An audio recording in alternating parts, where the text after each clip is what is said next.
नमस्कार दोस्तों, स्वागत है आप सभी का पाथफाइंडर पर। So in a very major development, Bharat के द्वारा दोस्तों अब बांग्लादेश को जाने वाली जो अधिकतर एक्सपोर्ट शिपमेंट्स हैं उनके ऊपर एक बार के लिए पॉज लगा दिया गया है। और यहाँ पर जो इंडिया के एक्सपोर्टर्स हैं उनका बेसिकली ये कहना है कि बांग्लादेश को एक्सपोर्ट्स करने का अब कोई फ़ायदा नहीं, बिकॉज वहाँ पर से जो पेमेंट की कोई भी गारंटी हमें नहीं मिल रही है।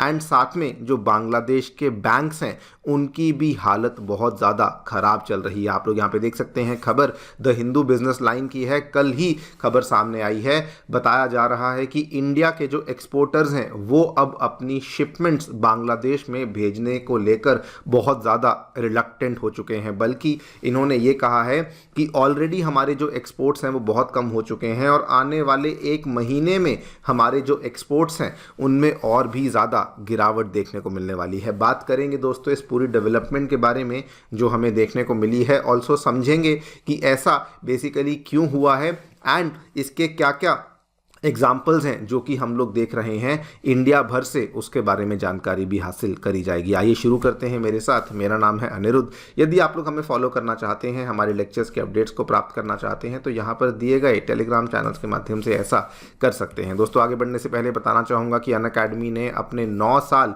पूरे होने के उपलक्ष्य में अपने सभी ऑफलाइन सेंटर्स में जो GS फाउंडेशन बैचेस के दाम हैं उनको अब गिरा दिया है और आप लोग इनको ज्वाइन कर सकते हैं at a very attractive price of 60,000 rupees. हमारे जो ऑफलाइन सेंटर्स हैं ये नई दिल्ली के करोल बाग, नई दिल्ली के मुखर्जी नगर, उत्तर प्रदेश के प्रयागराज एंड बिहार की राजधानी पटना में आ चुके हैं, जहां पर आपके लिए GS बैचेस के साथ साथ हम लोग आपके लिए हमारे सेंटर्स में CSAT, ऐसे writing classes, current affairs coverage and test series जैसी सेवाएं भी अवेलेबल करवा रहे हैं। कोई भी डाउट है, कोई भी क्वेरी है, आप लोग हमारे सेंटर को विजिट कर सकते हैं या फिर नीचे दिए गए इन फ़ोन नंबर्स पर फ़ोन भी कर सकते हैं। फ्री स्टडी मटेरियल को पाने के लिए हमारी नई ऐप को डाउनलोड कर सकते हैं, इसका लिंक भी आपको डिस्क्रिप्शन बॉक्स में नीचे दिया गया है।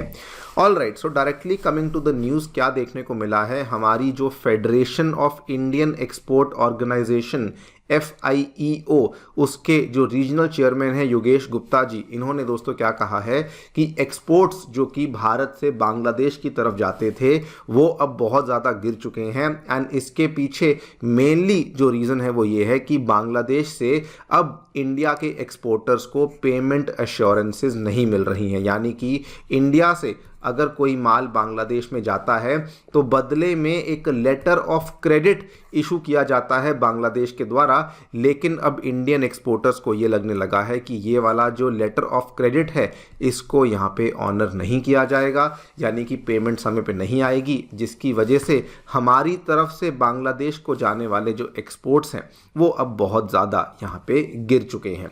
और इसको लेकर बल्कि इन्होंने ये भी बताया कि RBI इन चीज़ों को लेकर बहुत ज़्यादा सख्त है। मान लीजिए कि इंडिया से कोई आइटम है जो कि बांग्लादेश में भेज दी गई है, लेकिन बदले में अगर उसकी पेमेंट नहीं आई है तो पहले तो पेमेंट का नुकसान तो इंडिया के एक्सपोर्टर को होगा ही होगा, लेकिन उसके साथ में जो इंडिया का एक्सपोर्टर है इसके ऊपर जो फेमा कानून है ये भी लग सकता है कि ऐसी कौन सी आइटम है जो कि आप वहाँ पे भेज रहे हैं जिसके बदले में आप पेमेंट नहीं ले रहे। RBI इस चीज़ को लेकर बहुत सख्त है और इस चीज़ को लेकर जो शक है वो कहीं ना कहीं इंडिया के एक्सपोर्टर्स पर ही आ सकता है और इसीलिए जो इंडिया के एक्सपोर्टर्स हैं वो शिपमेंट्स नहीं भेजना चाहते हैं। एक बहुत बड़ा डर आ चुका है कि हम लोग जो हैं वो शिपमेंट्स को बांग्लादेश में अब नहीं भेजेंगे। नाउ क्वेश्चन ये आता है कि सडनली हमें ये देखने को क्यों मिला। देखिए, बांग्लादेश में पॉलिटिकल क्राइसिस तो हम लोग जानते ही हैं, काफ़ी लंबे टाइम से चल रही है। उसके बाद वहाँ पर इंडस्ट्रियल क्राइसिस भी शुरू हुई थी, लेकिन अभी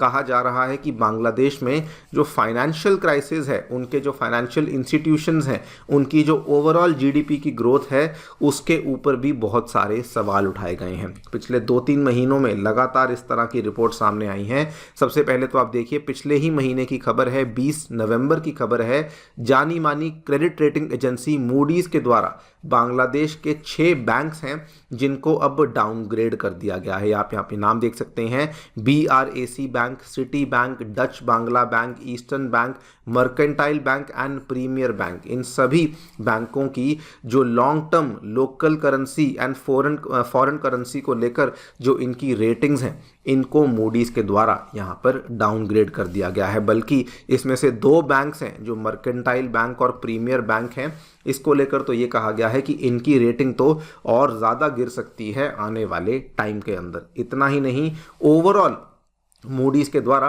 बांग्लादेश की सोवरन रेटिंग को भी रीअसेस किया गया है, पुनर्मूल्यांकन किया गया है, जिसमें कि इन्होंने कहा है कि पॉलिटिकल रिस्क्स के चलते जो बांग्लादेश की ओवरऑल रेटिंग है ये भी इनके द्वारा कट कर दी गई है।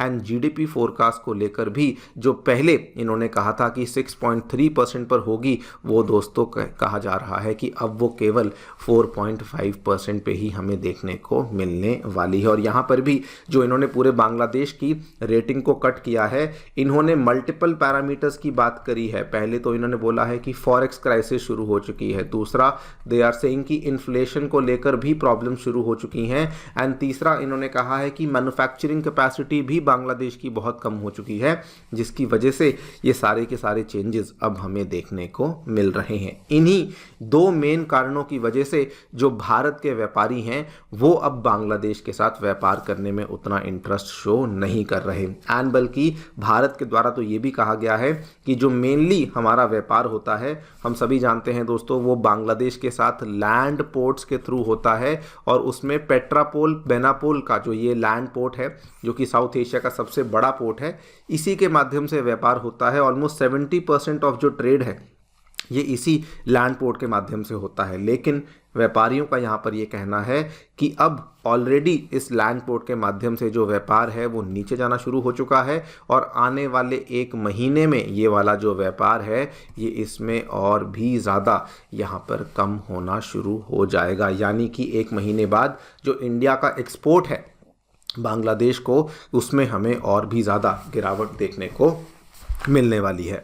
और मैं आपके साथ इसको लेकर सटीक एग्जाम्पल्स भी शेयर कर सकता हूं। जस्ट दोस्तों आज से 2 दिन पहले की बात है, भारत जो कि बांग्लादेश को सबसे बड़ा सप्लायर है ऑटो स्पेयर पार्ट्स का, उन्होंने दोस्तों ऑटो स्पेयर पार्ट्स की जो सप्लाई है उसको 1 महीने के लिए बिल्कुल यहाँ पे रोक दिया है। आप लोग यहाँ पे देख सकते हैं खबर जस्ट आज से 2 दिन पहले सामने आई है। 95% ऑफ ऑटो मोटर पार्ट्स जो हैं ये बांग्लादेश में इंपोर्ट होते हैं, जिसमें से 90% जो है वो केवल इंडिया के द्वारा भेजे जाते हैं। और ये जो टोटल बिजनेस है इंडिया और बांग्लादेश के बीच में, केवल ऑटोमोटिव स्पेयर पार्ट्स को लेकर बात कर रहा हूं, ये 1000 करोड़ का मंथली बिजनेस है। और ये भी मैक्सिमम जो बिजनेस है ये नई दिल्ली से ही होता है। नई दिल्ली में जगह है कश्मीरी गेट के नाम से, वहीं पर से ये सारा का सारा सामान है जो कि बांग्लादेश में भेजा जा रहा था। लेकिन अभी जो व्यापारी हैं उन्होंने ये कहा है कि जो भी गतिविधियां बांग्लादेश में हो रही हैं हमें उनके साथ अपना व्यापार आगे बढ़ाना ही नहीं है। बल्कि दिल्ली के व्यापारियों ने